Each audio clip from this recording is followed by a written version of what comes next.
ایسے ہی بدگمانی ہمارے اکثر رشتے جو ٹوٹتے ہیں بدگمانیوں سے. ایک نوجوان میرے پاس آیا کہ اللہ کا مفتی صاحب میں بیوی کو طلاق دینے کو سوچ رہا ہوں. میں نے کہا بھائی خیریت؟ مجھے شبہ پڑا کہ میری بیوی کی فیس بک پر کسی سے دوستی ہے.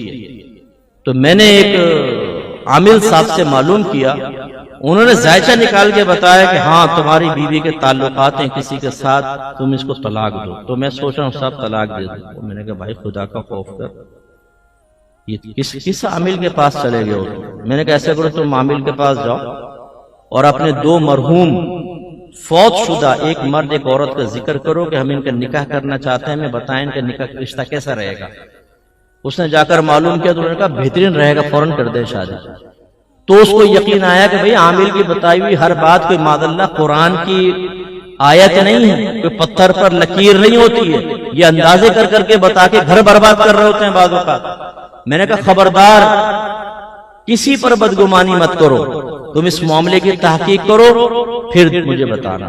انہوں نے تحقیق کی آگے. آپ یقین کریں اس نوجوان نے میرا شکریہ ادا کیا کہ مفتی صاحب اللہ کا شکر ہے آپ نے میرا گھر بچا لیا, وہ ویسا نہیں تھا جیسا میں سوچ رہا تھا.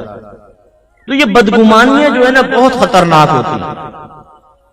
نہ بہنیں شوہر پہ بدگمانی کریں نہ شوہر بیوی پہ کرے. اگر بیوی نے پاسورڈ لگا رکھا ہے تو خامخواہ بدگمانی, پاسورڈ کیوں لگا رکھا ہے اپنے موبائل کے اندر, ضرور کوئی چکر ہوگا. ارے بھائی یہ کہاں سے تم نے سوچ لیا؟ اگر بیوی آئی شوہر نے فوراً موبائل بند کر لیا تو بیوی کا کھٹکا. ان کے تو ویسے ہی ماشاءاللہ ہماری 5 سینسز تو ہیں, سننا, دیکھنا, سونگنا, چکھنا, چھونا. لیکن عورتوں کی 6 سینس, ہم لوگوں کی 6 سینس بھی ہوتی ہے کہ نا, ہم کہتے ہیں یار ذہن کہہ رہا ہے ایسا ہوگا اور ہو جاتا ہے بعد. عورتوں کی 12 تک پہنچتی ہیں. یہ کوئی نہیں بھی کرتے تو ان کا الارم بج جاتا ہے کہ شوہر پوچھتے کو چکر چل رہا ہے اس کا. رات کے 2:30 بجے اس کا موبائل چیک کر رہی ہوتی ہیں تکیے کی نیچے سے نکال کر. تو یہ بدگمانیاں تباہ کر دیتی ہمارے گھروں کو. اس کا علم سیکھنا چاہیے. ایسے ہی حسد, نبی کریم نے ارشاد فرمایا کہ حسد سے بچ کر رہو, اس لیے کہ نیکیوں کو ایسا کھا جاتا ہے جیسے آگ لکڑی کو کھا جاتی ہے. تو مرد کو چاہیے یہ سب ظاہری گناہ, باطنی گناہ. اب مثال دیتا ہوں. آپ مسجد میں وضو کرتے ہیں اور میں نے اکثر کو دیکھا ہے کہ مسجد کے فرش پر آ کر پھر یوں سارے قطرات گرا رہے ہوتے ہیں. حالانکہ مسجد کے فرش پر وضو کے قطرات گرانا مکروہ تحریمی ہے, حرام کے نزدیک ہے. آپ کو پتا ہے یہ وہیں پر ہی آپ گرا کر آئیں اور تھوڑا سا رومال سے اتنا خشک کر لیں کہ قطرے ٹپکنا موقوف ہو جائیں. مکمل خشک نہ کیا کریں, اتنا کہ قطرے ٹپکنا بند ہو جائیں.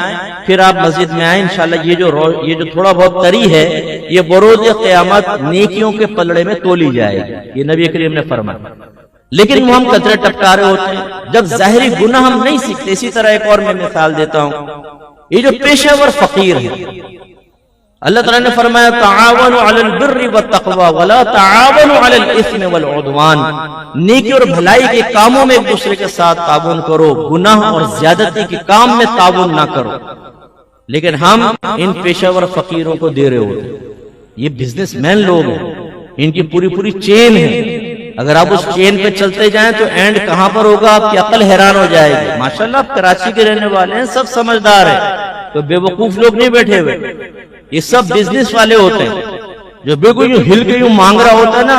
رات میں چپکے سے آپ وہاں پہ اس کے پاس رہیں کہ دور کھڑے ہو کر دیکھیں رات کو ہاتھ بھی سیدھے ہو جائیں گے اس کے, یہ ہل جل پارٹیکل بھی ختم ہو جائے گا.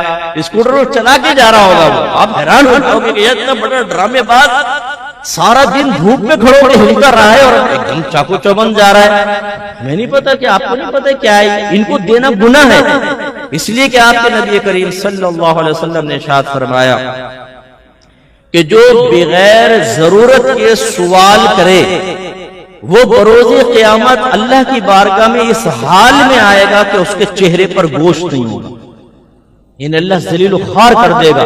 اور ایک روایت میں صحابہ کرام نے پوچھا رسول اللہ ضرورت کی مقدار کیا ہے کہ جس کے بعد سوال جائز ہو جاتا ہے؟ آپ نے فرمایا اگلے وقت کا کھانا. یعنی اگر کسی کے پاس اگلے وقت کا کھانا نہیں ہے تو وہ ہاتھ پھیلائے, وہ لے سکتا ہے, ورنہ منع ہے. اور اسی طرح مسجد کے سائل کو دینے کے بارے میں، جو خود کھڑے ہو کے آواز لگائے مجھے دو، میں غریب ہوں، اس کے بارے میں فقہاء نے فرمایا اس کو دینا اتنا بڑا گناہ ہے کہ اگر آپ اس کو 1 درہم دیں تو 70 دراہم اس گناہ کے کفارے میں مزید خرچ کریں، اور ہم دے رہے ہوتے ہیں۔